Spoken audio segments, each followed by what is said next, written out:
I know that there's more. More for you, more for us.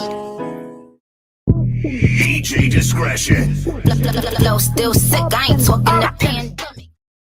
DJ discretion. Flow still sick, I ain't talking the pandemic. DJ discretion. Flow still sick, I ain't talking the pandemic.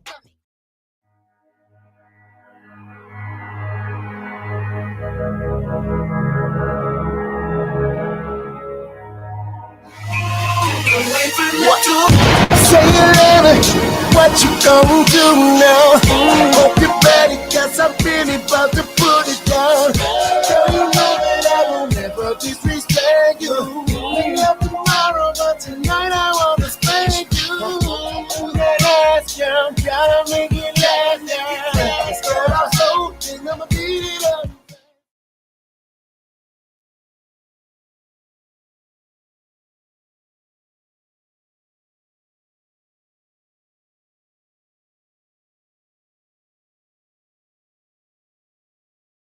They say this is a big rich town. Oh, I just come from the poorest part. White like city lights, I gotta make it. This is where it goes down. I just happen to come apart. Legal or illegal, baby, I gotta make it.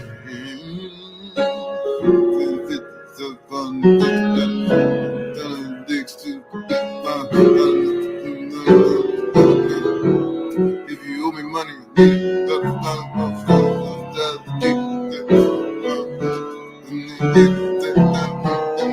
they say this is a big rich town. ACP, did you see this? Look, if it ain't official DanaJay, Prima Donna News, I don't even want to see it. Ooh, the miseducation. Now I don't. I used to love him. Now I don't. You might win some, but you really lost one. You just lost one. It's so silly. How come when it's all done, did you really gain from what you done? It's so silly. How come you just lost one? Forgive them, Father, for they know not what they do. Let go, watch out. Let go, let go. Let go, watch out. Let go, let go.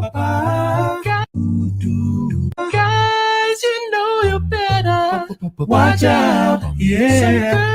Some girls are only about do that thing, that thing, that thing, that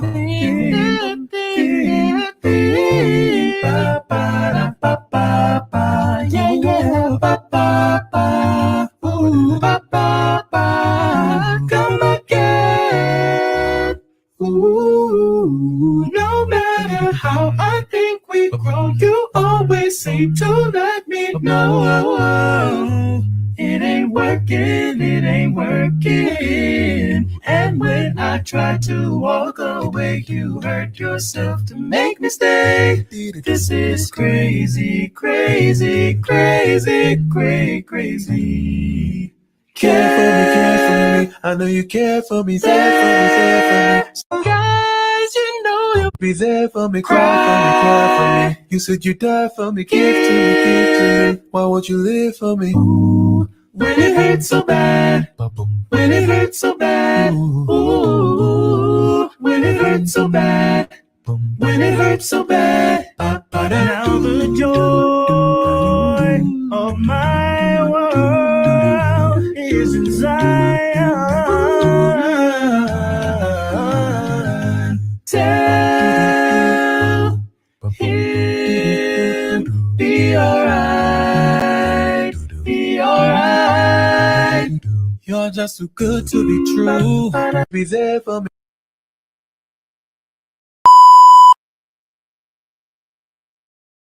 But I know that there's more. More for you, more for us.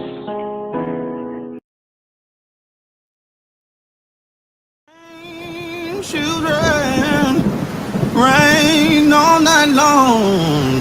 Didn't it all, oh my Lord. Didn't it rain? Didn't it rain? Children, rain all night long. Didn't it all? Didn't it all? Oh my Lord. Didn't it rain? You can't run from it. You can't deny it. You can't pass it off. It's your call. God knew what he was doing. He knew who he was calling. And he expertly and intricately detailed every aspect of your life, your being, your persona, your psyche, your physicality, everything about you, from the texture of your hair to the color of your eyes to the way that you laugh to the fingerprint on your thumb. Everything is connected to your calling. And until you walk into the fullness of the thing that you were created for, you will find yourself frustrated. You're called.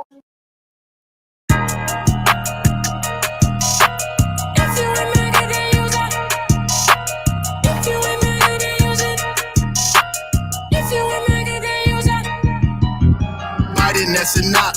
Obama, that's a knock. Kamala, she a knock. Newsom, that's a knock. Demis, they some mops. Rhinos, they some mops. Hamas, they some mops. Deep state, they ops. If you ain't not good, then you let up. If you ain't not good, then you let up. If you ain't not good, then you let up. If you ain't not good, then you let up. Biden blew a shot, so I went and caught the rebound. They fly me to Mar-a-Lago with my cousin G now. They saying Trump Latinos got the keys to the street now. Them Democrat cities, they book me, it's gonna be a fee now. We just trying to make America great, stop the hate. Democrats want you to live and die on Section 8. Shout out my conservative women, I'm talking Carrie Lake. I want me a Bible thumper, you can keep the Kim K. Biden, that's a knock. Obama, that's a knock. Kamala, she a knock. Newsom, that's a knock. Demis, they some mops. Rhinos, they some mops. Hamas, they some mops. Deep state, they ops. If you ain't not good, then you let up. If you ain't not good, then you let up. If you ain't not good, then you let up. If you ain't not good, then you let up. 4G auto still swerving big wheels, that's for life. Drop the top on the roses, get it, I'll be outside. Got the Magabow rain when it flooded out the eyes. Get a check that I blew, cost more than your life. Mr. Red, White, and Blue, I'm bumping for more years. I'm getting sick of these dummies, I'm pouring liberal tears. as red as spaghetti. With the two braids hanging, my beard as sharp as machetes. It's Stony Dude, bro, and I gotta set the record straight. Shine a light on the truth, cause we ain't got no time to wait. Everything wrong in the world, work of the deep state. Pitting us all against each other on some fake hate. Rigged elections got consequences, yeah, I said that. I'm a MAGA figure, I've been tripping, yeah, I did that. I've been all around this country, met a lot of patriots. 2020 focused on it, nah, we ain't taking it. Biden, that's a knock. Obama, that's a knock. Kamala, she a knock. Newsom, that's a knock. Demis, they some mops. Rhinos, they some mops. Hamas, they some mops. Deep state, they ops. If you ain't MAGA, then you lit up. If you ain't MAGA, then you lit up. If you ain't MAGA, then you lit up. If you ain't MAGA, then you lit up.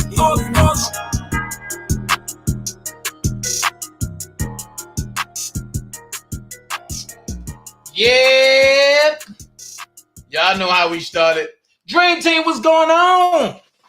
Dream Team, what's going on? Shout out to all the haters out there. I want to say thank you. Thank you. All the haters, I want to say thank you for just being who you are. A goddamn hater. I mean, I'm just telling you. I want to thank you. Because without y'all, us real folks wouldn't be great. So I want to thank all the haters. So I want to thank all the haters out there for being just who you are, a hater. So let's jump into it because I got to do this, then leave, then come back in less than 5 minutes with the Diddy and Cassidy story. I got the paperwork. So I'm just giving people time to do their thing now because y'all know when I do it, I'm going to do it. But I got to talk about something that affects me. You know what I mean? Fanni Willis. Oh, yeah. We ain't going nowhere. So Fanni Willis, she went to the judge and said, I need you to lock Harrison back up. Everything I told everybody. I said she got mad because she couldn't use Harrison as a political stunt. I said she purposely wanted to leave him in there. And folks told me I was lying. And I said, watch how it play out. Now look what you see. Now she want him locked back up because he asking questions on Twitter. He's saying things that's true on Twitter. So now he's the bad guy. Okay, I got that paperwork too. So let's go ahead. Harrison, let's do it like this. Oh yeah, we ain't gonna play with these folks. Check it out. We're not asking for anything that's difficult. We're just asking for folks to do their job. And the simple fact that they are pushing back against this goes to show that there was either malice or malpractice in the 2020 election and probably the 2022 election. So, you know, if the district attorney hadn't brought these charges, this wouldn't be happening right now. They wanted to fight. They wanted to essentially relitigate it. So they need to put their mouthpiece in, bite down, and get ready to fight. And if we have to take this all the way to the Supreme Court, we will. Because I'm not doing 8 to 22 years. I'm not taking a plea deal or admitting to something that I didn't do for no reason. They have tried to bring discredit on my honor, my family, my integrity, and my commitment to this country. And I'm a United States Marine. I take those things very serious. You're not getting away with this. So you either have to come up with these documents and prove that President Biden won the election and I was wrong with what I did, or you're going to have to dismiss this, and then we're going to have to start talking about civil fines and penalties. This is accountability time. Whoever did something wrong in Georgia will be held accountable, and it was not me. So with that being said, Fanni, you know, Fanni ran to the judge. Like somebody else I know. Ran to the judge and said, Judge, I need you to do this for me. So it says, notice of motion hearing, having read and considered the state's motion to revoke bond filed November the 15th, 2023. This matter is scheduled for a hearing on Tuesday, November the 21st, 2023. Golly, that messes up everybody's travel plans. At 1:30 p.m. in courtroom 5A, 136 Pryor Street, Southwest, Atlanta, Georgia, 30303, the defendant's personal appearance cannot be waived. So ordered this 16th day of November 2023. Guess what? I'll be there for my guy. So we're going to go here. The state of Georgia versus all these people. All these people. So it says ordered on protective order over pretrial discovery. On September 27, 2023, the state requested entry of a protective order pursuant to OCGA 1716-4D over all provided discovery materials to protect witnesses, confidential and sensitive information, and defendants' own rights to a fair trial. Trump Document 65. The following day, defendant Schaefer filed a notice that he and 9 other defendants intend to begin negotiating with the state for a jointly proposed protective order. Schaefer Document 48. 1 week later, defendant Schaefer filed a second notice informing the court that the parties remain at an impasse and that the defendants intend to submit their own alternative version of a proposed protective order. Schaefer Docket 54. However, the court never received any such proposal. On October the 16th, 2023, after the court inquired about the matter in open court, the state and counsel for defendant Chesebro indicated that the motions were not yet ready for a ruling. Now, the state has filed an emergency renewed motion for a protective order on November the 14th, 2023, to which defendant Schaefer responded in opposition that same day on behalf of himself and defendants Trump, Smith, Cheeley, Steele, and Latham. Schaefer Doc 61 and 63. The court conducted a remote hearing on November the 15th, 2023. That's what we all watched yesterday. During which the state and defendants Trump, Giuliani, Eastman, Meadows, Smith, Cheeley, Schaefer, Steele, Cutie, and Latham all announced that they consented to the entry of defendant Schaefer's proposed order. Hold on for a minute. Meadows, no, I'm sorry, it was Cheeley and Latham. Their lawyers opted out of that. So this is wrong. On the other hand, defendants Clark, Floyd, and Hampton opposed any order with varying levels of strenuous. Defendants Lee and Roman did not appear. Finally, intervening counsel for several local and national media organizations voiced his objection to any protective order on First Amendment grounds.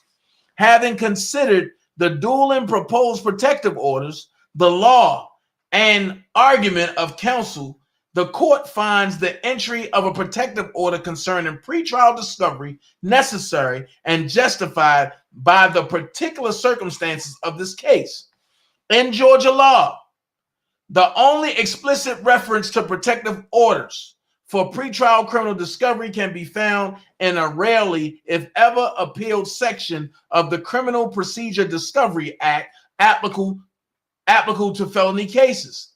Upon a sufficient showing that a discovery required by this article will create a substantial threat or of physical or economic harm to a witness. Remember that. The court may at any time order that the discovery or inspection be denied, restricted, or deferred, or make such other order as an appropriate. OCGA 1716-4D. Compare OCGA 911-26C. outlining standards for protective orders in civil cases. FedR Crim P 16D1, if confined solely to the statute, a moving party or trial, subsequently joined by defendants Clark, Roman, and Floyd. As subsequently noted, however, defendant Floyd later reversed his position and opposed the entry of any protective order during the hearing. OCGA 1716-1, right?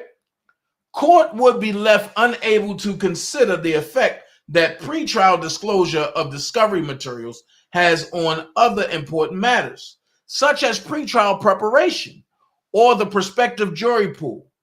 But the court finds that OCGA 1716-4D is not the sole source of authority for the entry of a protective order. Under OCGA 15134, every court has the broad power to control, in the furtherance of justice, the conduct of its officers and all other persons connected with a judicial proceeding before it, in every matter appertaining thereto. See also Seattle Times Company versus Reinhardt case law. Finding regardless of any particular procedural rule, a court retains jurisdiction to enter a protective order under the inherent equitable powers of courts of law over their own process to prevent abuses, oppression, and injustices cleaned up. Thus, setting aside whether the consenting parties have established a substantial threat of physical or economic harm to any particular witness, the court finds that additional concerns at play here justify the entry of a protective order. First, allowing parties the unfettered ability to share pretrial materials with the public undermines the smooth functioning of the discovery process. United States versus Anderson case law. Discovery is designed to avoid unnecessary surprise at trial and level the playing field. A party may be tempted to delay disclosure or avoid reducing items to documentary form if the possibility of public vetting is ever present. Such a logistical roadblock was already demonstrated in this case when the state, in reaction to the public release of the recordings of recent proffers given by 4 defendants, indicated that all subsequently produced videos would only be viewable by defense counsel in person. Watch this. Only with full and unimpeded discovery will a case as cumbersome as this ever stay on track and be ready for trial without inordinate delay. In addition, and more concerning, potential jurors should be limited from exposure to materials that may be deemed inadmissible at trial. Now watch this. Why is it that when it's concerning Fanni Willis and the government, they are more concerning that potential jurors should be limited from exposure to materials that may be deemed inadmissible at trial? But when it came to R. Kelly, Donald Trump, and everybody else, y'all want to put everything out there, which is all lies anyway, in the court of public opinion. But y'all don't want y'all shit out there in the court of public opinion. Oh, excuse my French, but I got to tell it like it is. I'm lost.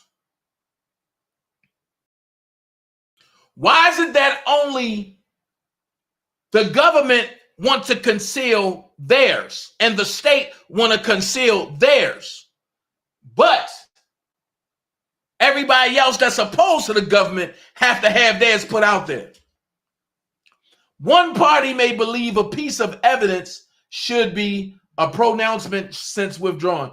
One party may believe a piece of evidence should be considered by the public at large, while another finds it prejudicial and damaging to the jury pool. Oh, The court has an interest in ensuring that all parties retain their right to a fair trial before an unbiased jury. Stop. The court has an interest in ensuring that all parties retain their right to a fair trial before an unbiased jury. So did R. Kelly have an unbiased jury? Did Harrison Floyd, do you think he's going to have an unbiased jury? Did Donald Trump, or you think he's going to have an unbiased jury? Let's make this make sense. A process that could become unattainable should the public be allowed to vet every piece of unfiltered evidence months before trial. I be damned. So what you're saying is that the state and the government don't mind if the public vet everything concerning the people that they want to bring and before a judge. But when it comes to them, they don't want nobody vetting their stuff. This is why I don't mind having small crowds when I talk about politics. And because those people don't want the truth. Those people don't want to open their eyes until they get in front of a judge. They be, oh my God, you're doing me unjust. No, because when I was talking about it, you should have been here listening. So it says, borrowing from the well-litigated principles highlighted at the federal level, the court also notes that the proposed protective order does not offend the First Amendment. Discovery is neither a public process nor typically a matter of public record. Historically, discovery materials were not available to the public or press. Anderson case law. Finding sealed discovery documents accompanying a motion were not a matter of public record.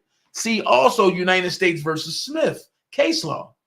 Survey an array of federal case law applicable to protective orders. In addition, the proposed protective order exempts information gained from other sources and is more narrowly tailored than a blanket umbrella order covering all discovery. The likelihood of harm in this case is severe, as extensive media coverage guarantees broad dissemination of any disclosed discovery materials.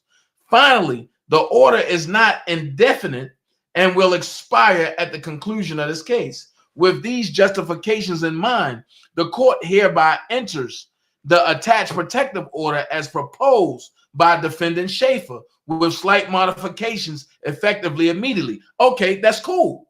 So that means now, wait a minute, since this was entered on the 16th day, which is today, but that means you can't even touch Harrison.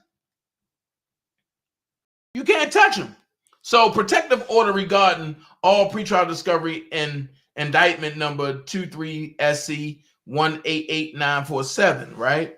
The court enters this protective order concerning discovery materials produced by the state to the defendants. This protective order does not apply to information or records that are publicly available independent of the state's discovery productions to the defendants. Information or records which the defendants or defense counsel came into possession by independent means, unrelated to the discovery process of information or records which has been filed or received in evidence in any other court proceeding.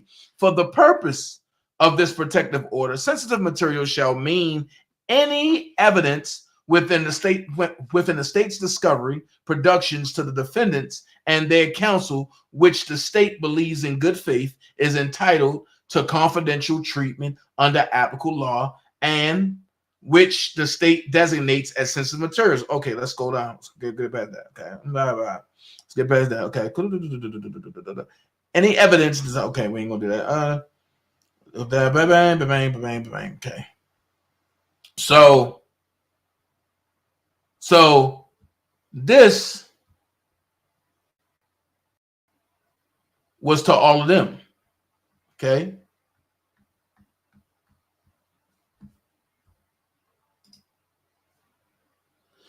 So Fanni Willis want to lock up Harrison Floyd because Harrison Floyd, hold on, because evidently I grabbed the wrong one. Let's go here. Hold on. Where's that?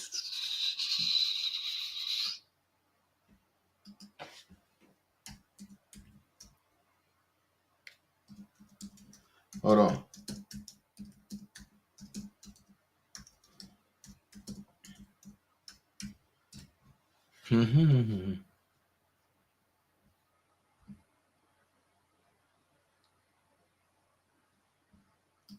I need that.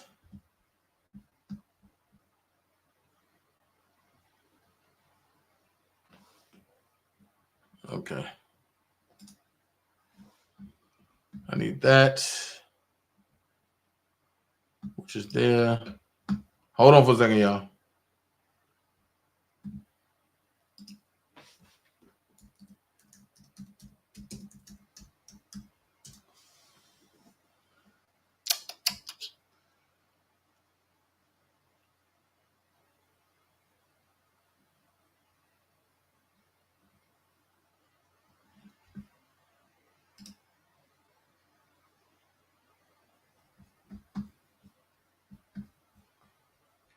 Now, for now, all the haters about to get mad. I'm gonna tell you that right now. All the haters about to get mad, and I don't care.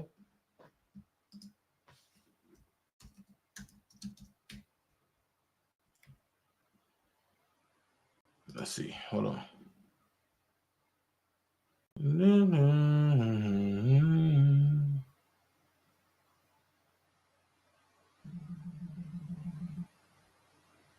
Hold on.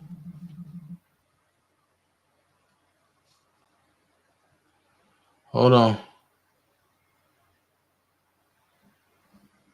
And I'm about to show y'all something. I'm gonna show y'all the way. I'm gonna show y'all the way these courts be lying and acting crazy. I'm gonna show y'all. Watch this.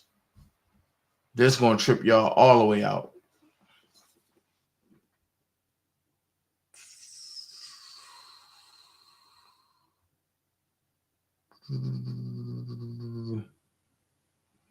This is gonna trip y'all all the way out. Watch this.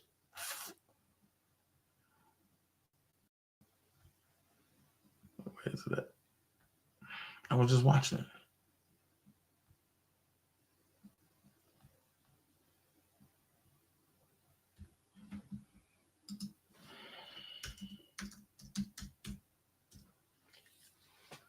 I was just watching it too.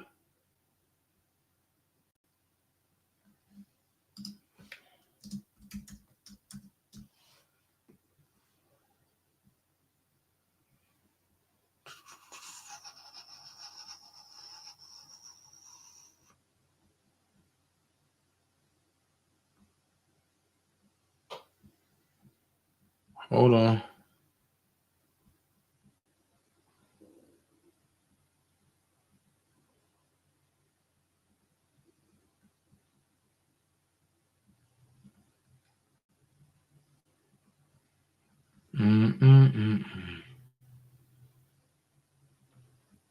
Where's it at? Where's it at? Okay.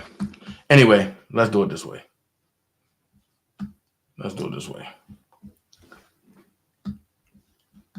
Let's do it this way.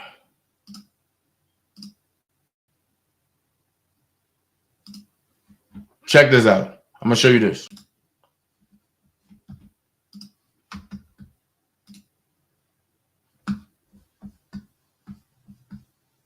Your case. But to the extent that you're here in front of a judge, I do find that based on the open charge against you, there are grounds for bond to be denied at this point.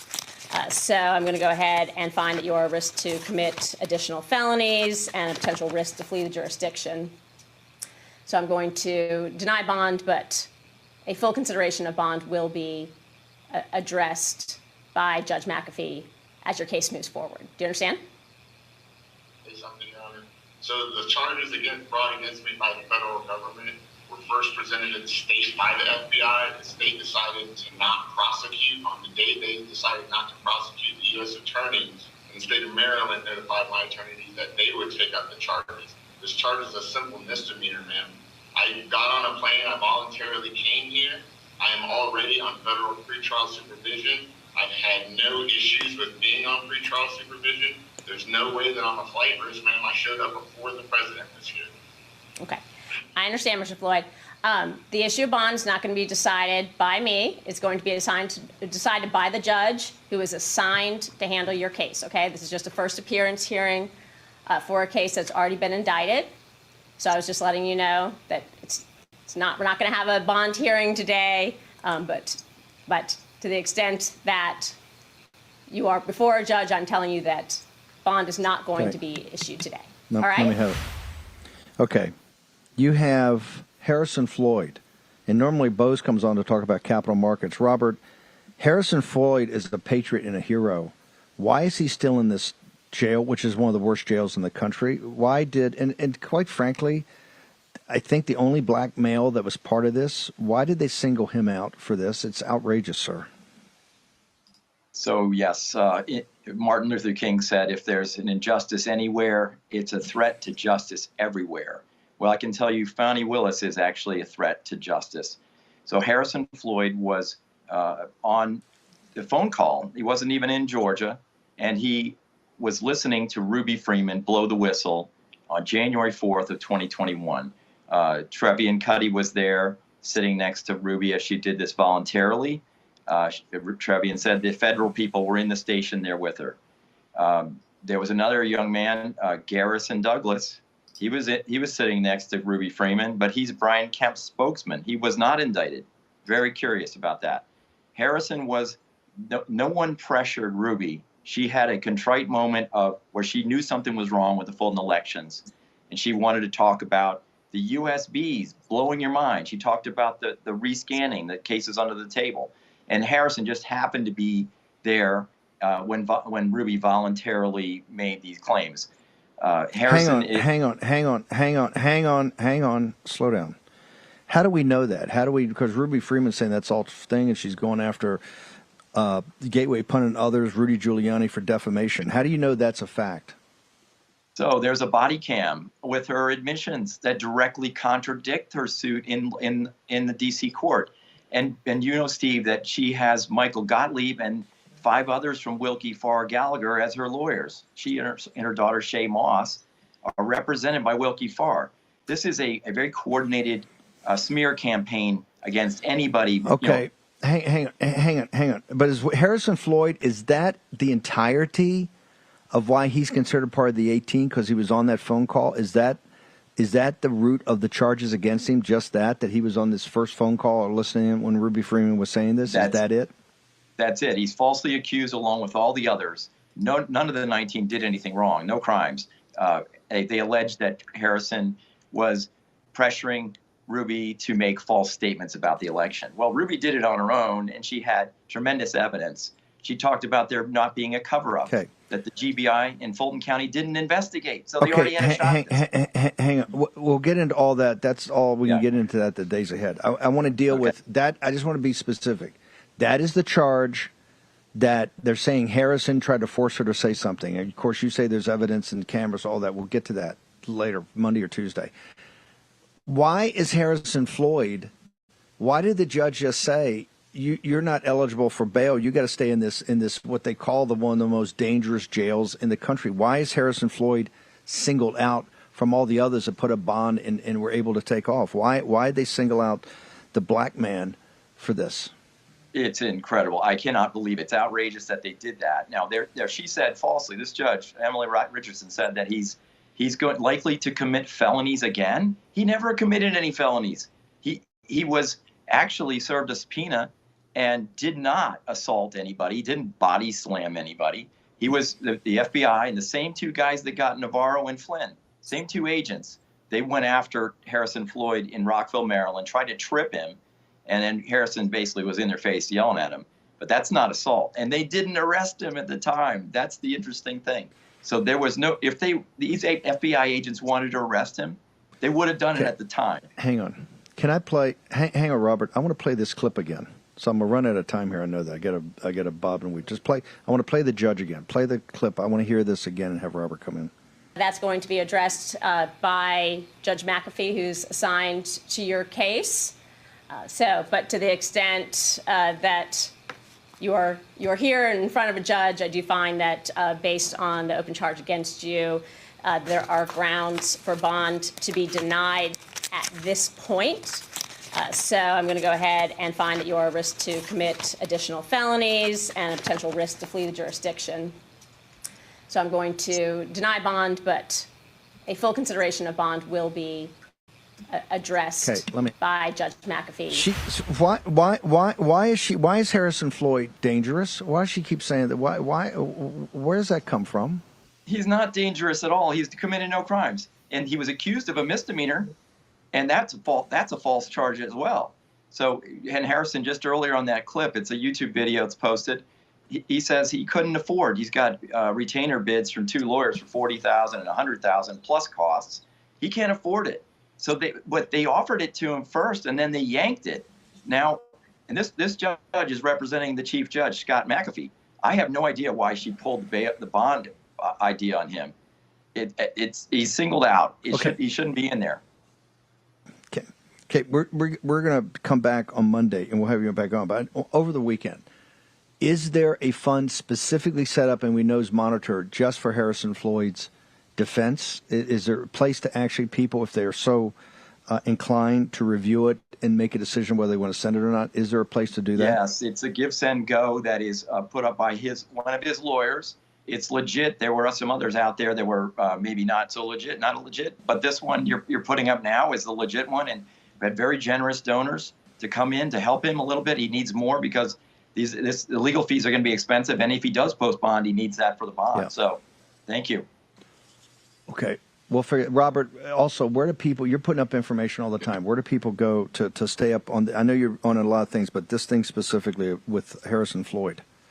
Well, the best thing actually is there's so many people that were wrongly accused. Electorsfund.org. Electorsfund.org. You'll have, folks like Jeff Clark who needs help. The other electors need help. They're all in the same bind where they're falsely accused. And, President Trump is falsely accused. They all are too. None of these, every one of them are innocent. And they can get information about the updates on Harrison and all these other things by going there, electorsfund.org. Yes. Harrison is on there as well. Yes. Are you on social media? Yes. Robert_B_Bose at Twitter. And then Robert Bose on Truth Social. So with that being said, right? With that being said, if somebody at him on Twitter, right? And I just gave you a little backdrop of that of what it was about. I just gave you a little background of that. That's why I played that. I just gave you a little background. So if somebody at him on Twitter, it's safe to say that he, which means Harrison Floyd, he can reply back. Also, if it's something going on, Harrison have the right to speak on it, right? Because as we just read, it wasn't no safeguards put in place until today. Now, here's the crazy part. Watch this, how Fanni is so hurt because her case is falling apart. Check this out. This is how it starts. Listen up to this, a strange twist in the election meddling case. Harrison Floyd, one of the defendants in that indictment, wants to see your 2020 ballot. He's asking a judge to force the County Board of Elections to turn them over as part of his case. Atlanta News First political reporter Doug Reardon outside the Fulton County Courthouse. Doug, help explain, what does this all mean? Right, well, even after several recounts and even some court rulings on the 2020 election, Harrison Floyd and his attorneys still aren't taking the state at their word that Donald Trump lost the state during that election year. They are now requesting every single ballot that was cast in 2020 here in Fulton County so they can count for themselves. And even though a judge expressed some concern over that request, he didn't outrightly deny it today. I think raised some alarms that you're asking to have a copy of every single ballot in Fulton County and you're going to be able to know everyone who lived in Fulton County exactly how they voted. Superior Court Judge Scott McAfee expressing concern over requests by Harrison Floyd's attorneys to get documents from the Secretary of State and Fulton County Board of Elections. They were asking for copies of every single Fulton County ballot from 2020 to prove a smoking gun they say lies inside those documents. That President Trump indeed won the election, and we can prove it. The two agencies, as well as the Fulton County Superior Court itself, filed motions to block Floyd from obtaining the documents, arguing they have no relevance to his case, they contain the personal information of voters, and would be costly and time-consuming to find. Well, it may be months, Judge. Okay, all right, so possibly months. Not weeks or days. Yeah. Floyd is accused of intimidating a Fulton County election worker who became the center of conspiracy theories and even received death threats in the wake of the 2020 vote. But his attorneys say if Trump won, Floyd's statements aren't false, and they aren't taking the state at its word. If he believed that Trump won, and the state's saying, no, Trump lost. But if at the time he believed that Trump won, and it turns out that we find evidence that Trump won, he may have been justified in what he did. And so Judge McAfee today ordered Floyd's attorneys to go back and just be more specific, to narrow the scope of these documents requests and maybe make them a little more palatable for the state. They did offer to pay the cost of producing these records. This is going to be back in court in mid-November. We're outside the Fulton County Courthouse tonight. Doug Reardon, Atlanta News First. So then they go from there. To this right here. Prosecutor asks judge to revoke bond for Harrison Floyd. Nobody else but Harrison Floyd. Now, let's go here. Trump talk about stolen election all the time. She ain't asking for Trump bond to be revoked. Like I told you, she want to single out Harrison due to the fact that he's what? He's a melanated brother. She ain't going at nobody else, and everybody is talking about it. If you go on Twitter and look it up, everybody is atting everybody else and talking about it. But because Harrison is saying the things that will make her case fall totally apart, she want to lock him up to shut him up. So let's go there. The Georgia prosecutor pursuing a case against former President Donald Trump and others on Wednesday asked the judge to revoke the bond of defendant Harrison Floyd, saying he has been intimidating witnesses and co-defendants in the case. Floyd, Trump, and 17 others were indicted in August by a Fulton County grand jury accused of participating in a wide-ranging scheme to illegally try to overturn the 2020 election in Georgia. 4 defendants have pleaded guilty after reaching deal with prosecutors, and the rest have pleaded not guilty. The charges against Floyd stem from allegations of harassment of Ruby Freeman. Now, I have shown you all the stuff against Ruby Freeman. It wasn't until the feds came and got her and made her scrub all of her social media and then gave her the lawyers of Hunter Biden, then it became harassment. When Ruby Freeman actually went there and told what actually happened and how she did it. So a Fulton County election worker who had been falsely accused, no she haven't, of election fraud by Trump and his supporters. Floyd took part in a January the 4th, 2021 conversation in which Freeman was told she needed protection and was pressured to make false statements about election fraud, the indictment says. But now watch this. How was she pressured? If Harrison Floyd was on the phone, mark my words, Harrison Floyd was on the phone. Ruby Freeman was in the Cobb County police station. How in the hell are you pressured if you're sitting in a police station doing an interview with the police and the sheriffs right there? So can somebody tell me how can that be fraud? Can somebody tell me how is that intimidation? If you right there and the police officers and the sheriffs is standing right there at the door, So now that's fraud and intimidation? Come on, man. Wake up, people, if y'all don't see what's going on. George Soros will not win this. Prosecutors said in Wednesday's motion to revoke his bond that he had been posting on X, formerly known as Twitter, in an effort to intimidate co-defendants and witnesses, to communicate directly and indirectly with co-defendants and witnesses, and to otherwise obstruct the administration of justice. Now, how is he obstructing the administration of justice?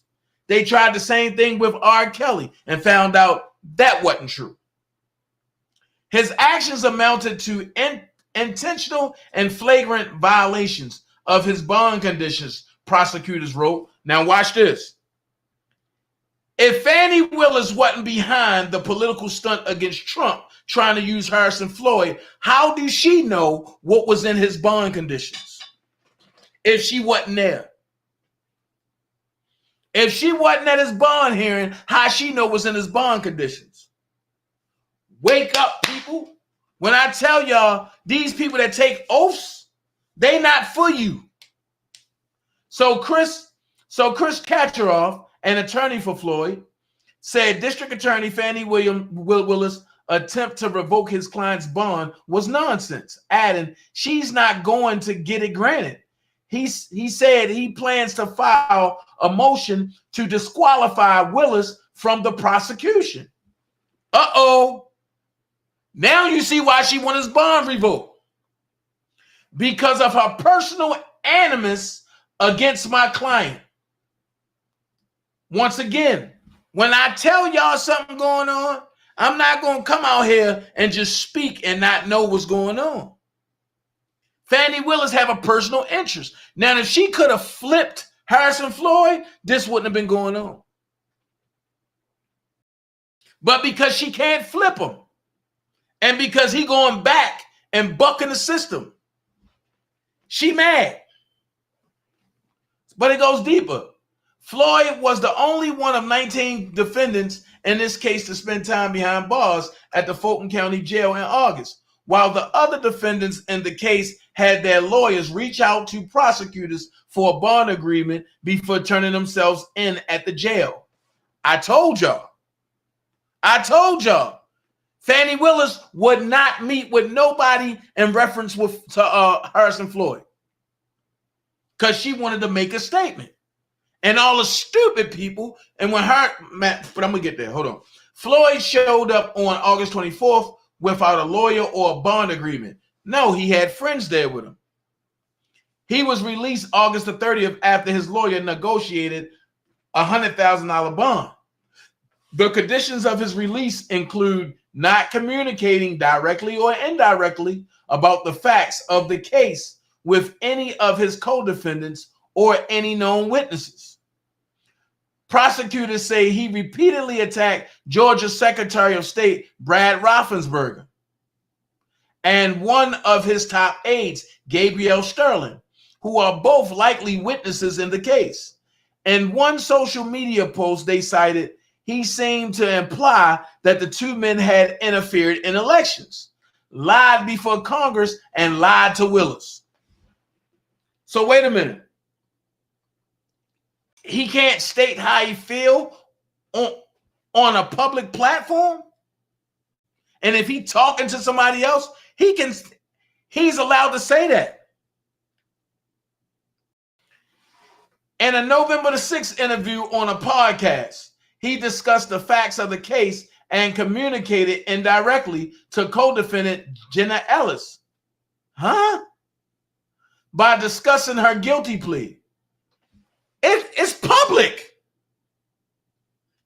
You just seen a judge sign an order in and say anything that's not public and you can't talk about it. But the public stuff, you can talk about it. Her guilty plea was public.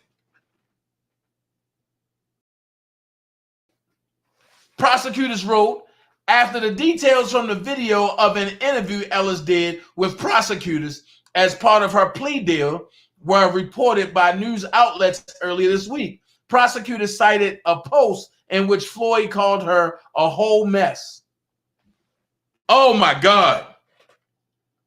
He called her a whole mess and accused her of lying about another potential witness in the case. And that's something wrong with that. He also had a series of posts Tuesday about Freeman that prosecutors said was an attempt to intimidate her and indirectly communicate with her about the facts of the case.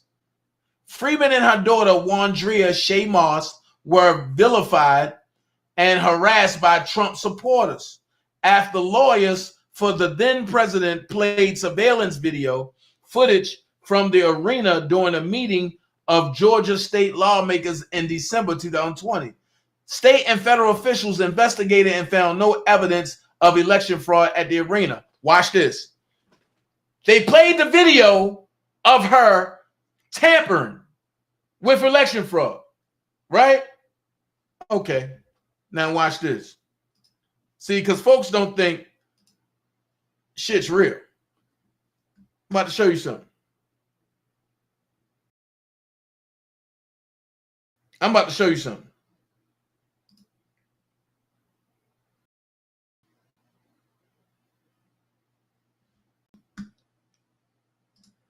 I'm about to show you something.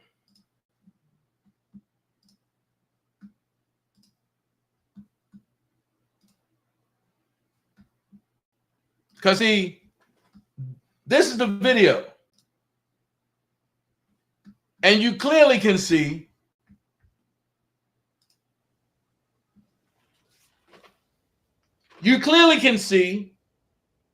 right here, she's putting the same envelopes in the tabulator. And she did it for 4 hours.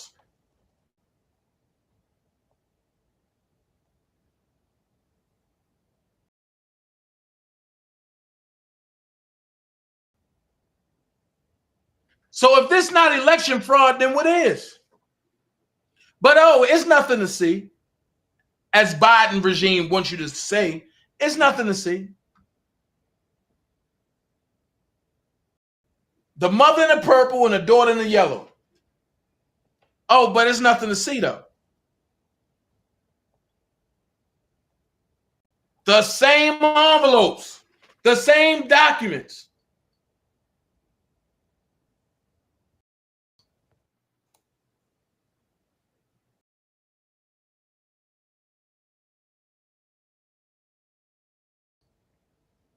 Come on, man. People got to understand what's really going on in front of you.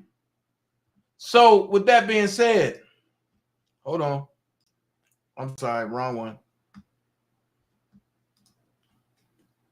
So Stephen Clifford Lee, a pastor from Illinois, went to Freeman's home in December 2020. He intended to claim to be offering her help in order to get her to make false statements about what happened at State Farm Arena in Atlanta, where ballots were being tallied. The indictment says. That's what the indictment say. After Lee failed to connect with Freeman at her house, he sought help from Floyd, a leader in the organization Black Voices for Trump, telling Floyd that Freeman was afraid to talk to him because he was a white man. That indictment says Floyd solicited the help of Trevion Cutie, who had worked as a spokesperson for R. Kelly and Kanye West. She traveled to Atlanta from Chicago in early January 2021 to try to connect with Freeman. Cutie arranged to meet Freeman at a suburban police precinct, and they spoke for about an hour, with Floyd joining the meeting by phone. Cutie and Floyd told Freeman that she needed protection and that they could help her. Stop. Why don't they put Garrison in here? Because Garrison was there. If you notice, they only mention Cutie and Floyd. And the reason why they don't mention Garrison, because Garrison works as a spokesperson for Brian Kemp, which is the governor of Georgia. Now y'all see where it go? Brian Kemp and Fanni Willis are best friends. Make this make sense.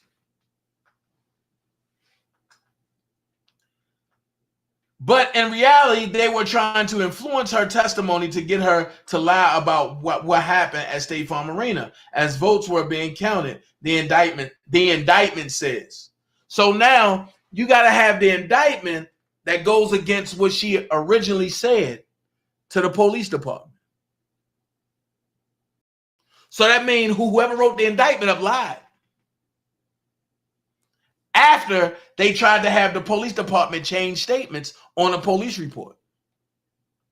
In addition to the charges in Georgia, Floyd also faces federal charges that accused him of aggressively confronting 2 FBI agents sent to serve him with a grand jury subpoena. Okay, now watch this. Watch this.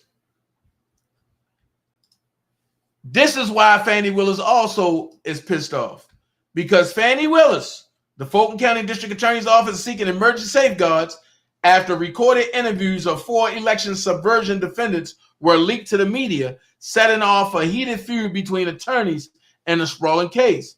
In a new court filing Tuesday, Fulton County prosecutors asked Superior Court Judge Scott McAfee for an order protecting all discovery materials. They want to prohibit sensitive and confidential information from being shared beyond defendants and their attorneys. Prosecutors said that in the filing that they were not behind the leaks of testimony by Janice Ellis, Sidney Powell, Scott Hall, and Ken Chesbrough. ABC News was the first to report that the contents of the interviews late Monday and several other news organizations, including the Atlanta Journal-Constitution and the Washington Post, also obtained video of the testimony.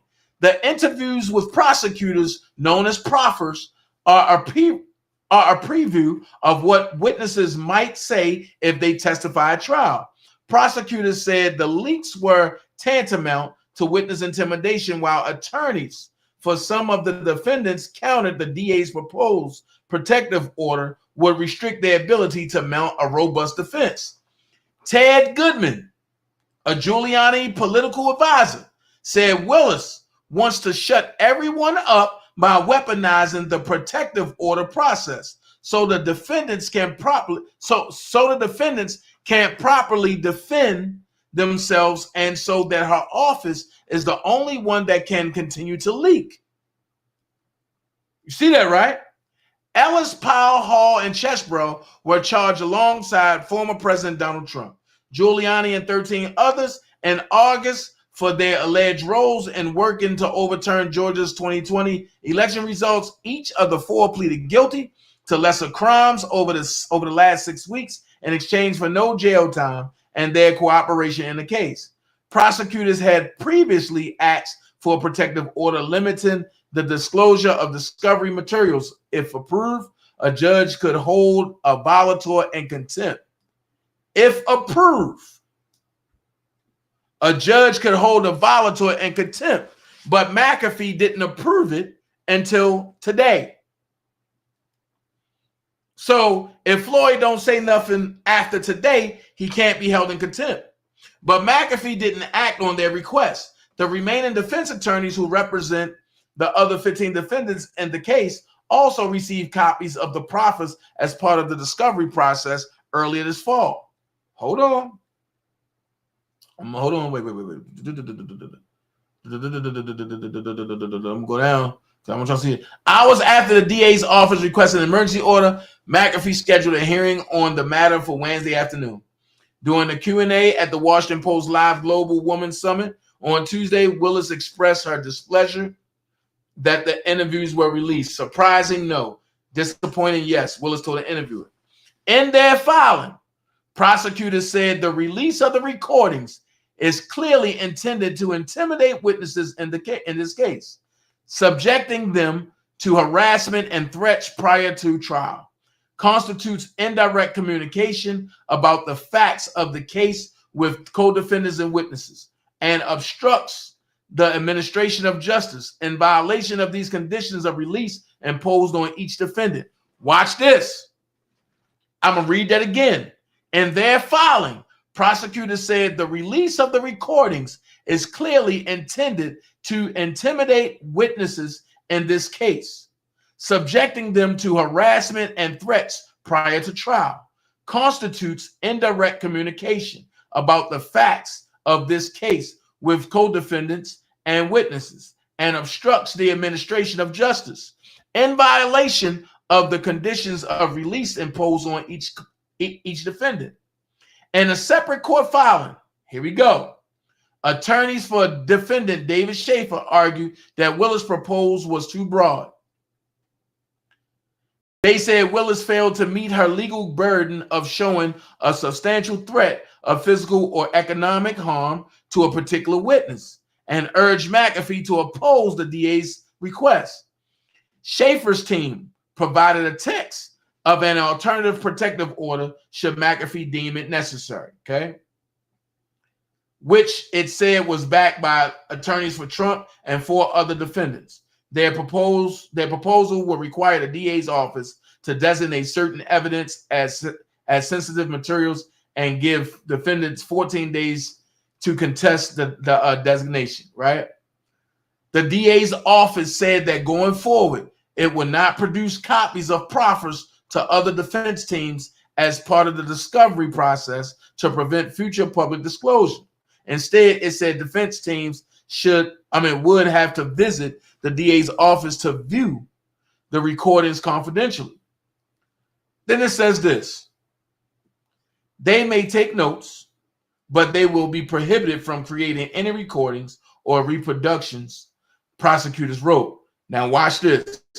While some attorneys pointed fingers at the DA's office, prosecutors, I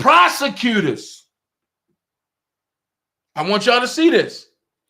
Prosecutors suggested the legal team for defendant Harrison Floyd was behind the leak, citing an email exchange with defense attorneys, the DA's office, and the court. I'm going to highlight it. It says, while some attorneys pointed fingers at the DA's office, prosecutors suggested the legal team for defendant Harrison Floyd was behind the leak, citing an email exchange with defense attorneys, the DA's office, and the court. In it, one of Floyd's attorneys said it was Harrison Floyd's team that leaked the interviews. The DA's office noted, however, that Floyd's attorney later followed up and said his prior email was a typo and that his team did not communicate with the media, which responded. Floyd himself pushed back on X, the social media site previously known as Twitter. Look, he tweeted at Willis, if I was going to leak something, it wouldn't be about Sidney Powell or Jenna Ellis. He instead shared audio featuring Ruby Freeman, the former Fulton election worker he is accused of harassing as part of the case. I wouldn't hide behind a journalist's source privilege, he continued. You would know it's from me, like caller ID. So Fanni Willis immediately ran. And I told you I got the paperwork. I got the paperwork. Matter of fact, let me do this. Let me go get the original documents, because I got the paperwork. Let's go ahead and knock that out. I got the paperwork. One thing I don't do is play around, because I got the paperwork. I keep the paperwork. So with that being said, Fanni Willis running because she's saying that he leaked the video. Well, let's look at this. Let's see who leaked the video. And Fanni Willis ain't saying nothing about this. Mr. Miller, on behalf of Mrs. Hampton. Judge, if I may, Ms. Hampton does not believe that an order is necessary. That this is one of the biggest cases the country has had, and that transparency is very important. Since I've been working with her for the last 2 years, she has always said that she wanted to be 100% transparent. And that is why we are opposed to having any kind of regulations on our what we can expose and what we can't. But with that in mind, we will adhere to any court order that the court does, and will do so with diligence. But Judge, in being transparent with the court and to make sure that nobody else gets blamed for what happened, and so that I can go to sleep well tonight, Judge, I did release those videos to one outlet, and we're all can go to sleep well tonight, Judge. I did release those videos to one outlet, and we're all can go to sleep well tonight, Judge. I did release those videos to one outlet, and in all candor to the court, I can go to sleep well tonight, Judge. I did release those videos to one outlet, and in all candor to the court, I need the court to know that. Well, I appreciate that candor, Mr. Miller. Is there anything else, though, you'd want to add in terms of, I suppose I would lodge it as an objection to the protective order, but not a vigorous one, I suppose. Is there anything else you'd want to add, though, your thinking behind why you felt these proffers needed to be part of the public record? Because it feels like that should be part of the analysis that I have to do. Listen, y'all. Justifying a protective order. Listen. Okay, if the court will entertain me, Judge, all four of those people that did their proffers, they stood in front of you, they did their plea, it was all recorded, it was sent out there for the world to see. And to put those proffers, hide those proffers that show all the underlying things that went into those pleas, it misleads the public about what's going on. I don't believe that two of those defendants were directly related to my client. And I don't believe that either one of those hurt my client. If anything, I believe they helped my client. And the public needs to know that. So please keep that in consideration in any order that you do. And Mr. Miller, how would your ability to eventually get that in front of the public at a trial be foreclosed by a protective order saying this shouldn't come out until it's determined to be admissible and it should come out at the trial? Judge, the problem with that is that this is a very, very public trial. We all know that. How many newspaper organizations are out there right now looking at it? That allows the DA's office to set the tone for the entire trial without giving consideration to the other side of the coin. And that's what needs protecting, Judge. And the public has a right to know.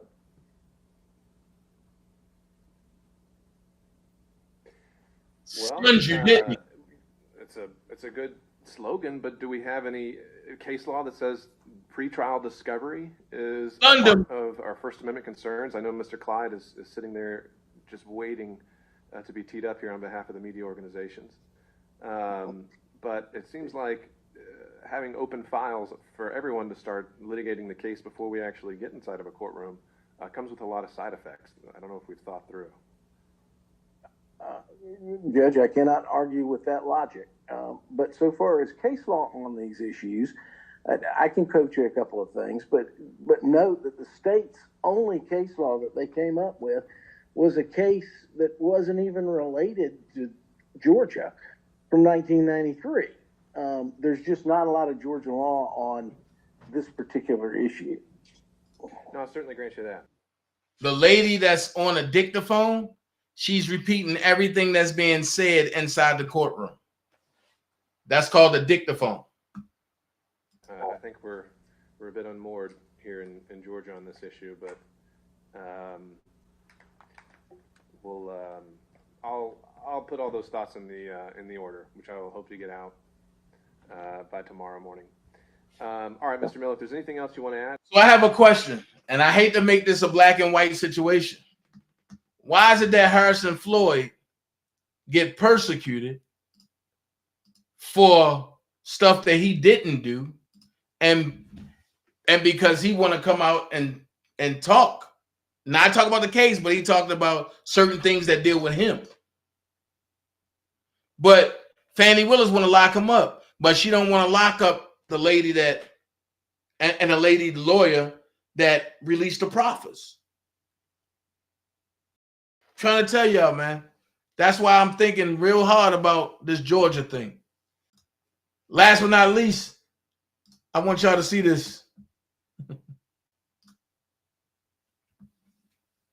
Calling our community a Negro wake-up call, because she has reminded me that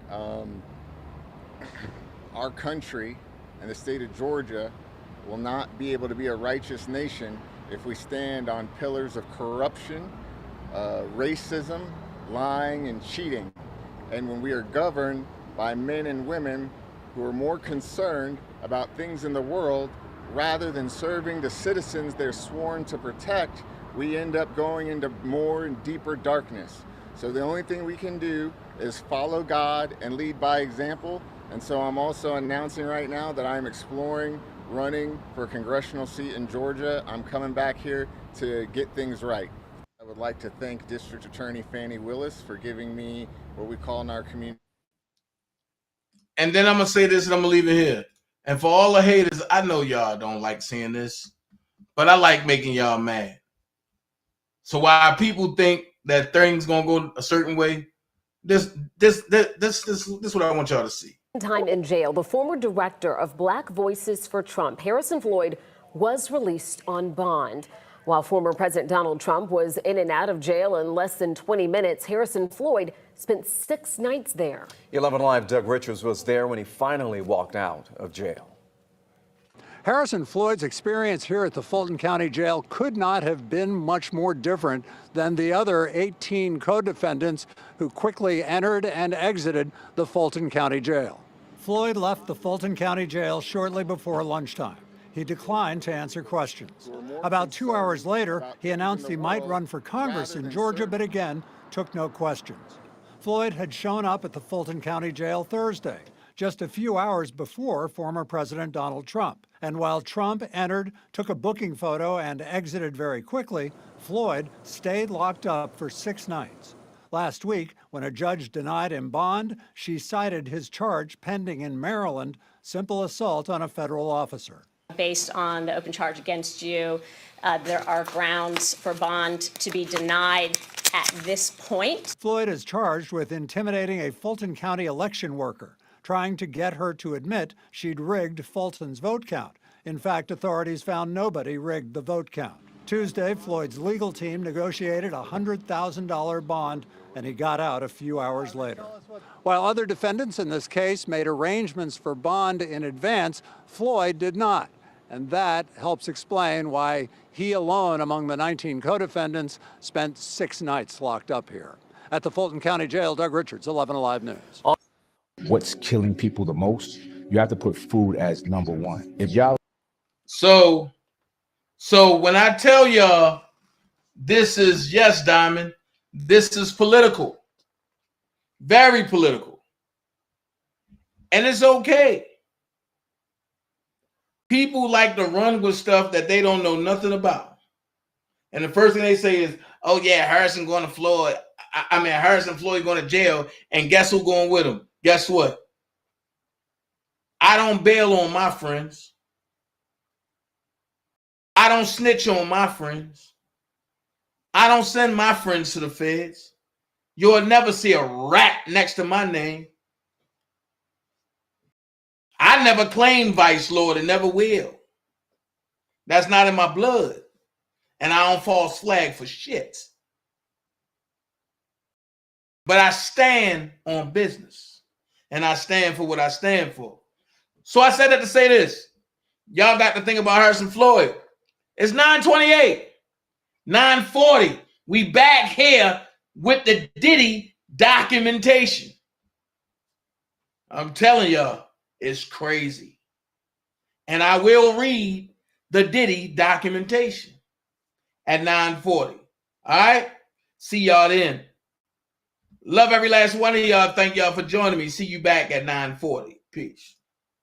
Whatever you want, whoa, whatever you need, my heart belongs to you.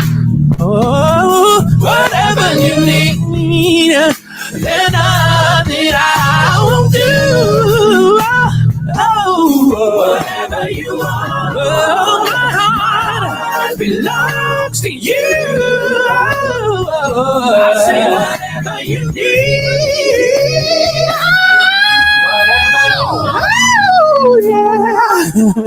whatever you need, my heart belongs to you. Whatever you need, there's nothing I won't do. Whatever you want, my heart belongs to you. I say whatever you need.